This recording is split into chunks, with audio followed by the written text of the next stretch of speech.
প্রিয় দর্শক, আসসালামু আলাইকুম। তো অনেকেই আপনারা আমাদের এই হাড্ডি সার গরুগুলোর আপডেট জানতে চেয়েছেন।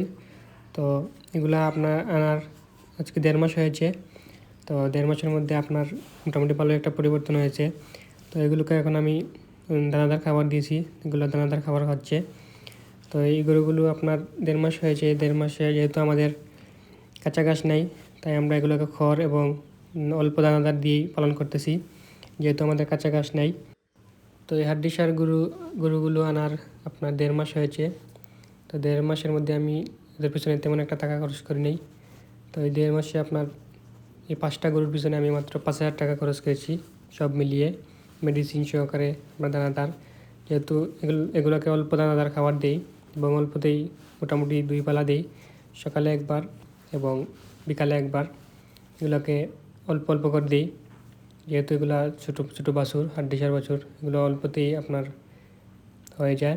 এবং পাশাপাশি আপনার যে খড় আছে, আমরা খড়গুলো দিই।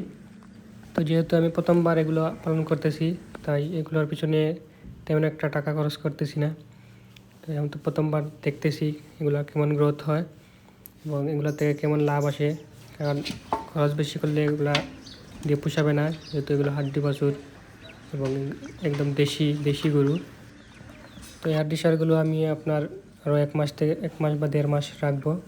তো 1 মাসে আমার এগুলোর পিছনে আরও 5 থেকে 6,000 টাকা খরচ হবে।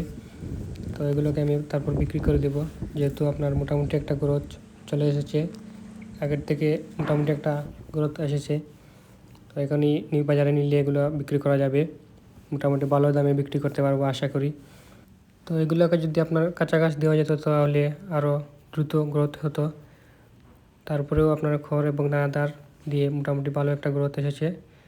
তো ভিডিওটা ভালো লাগলে অবশ্যই চ্যানেলটা সাবস্ক্রাইব করবেন। আসসালামু আলাইকুম।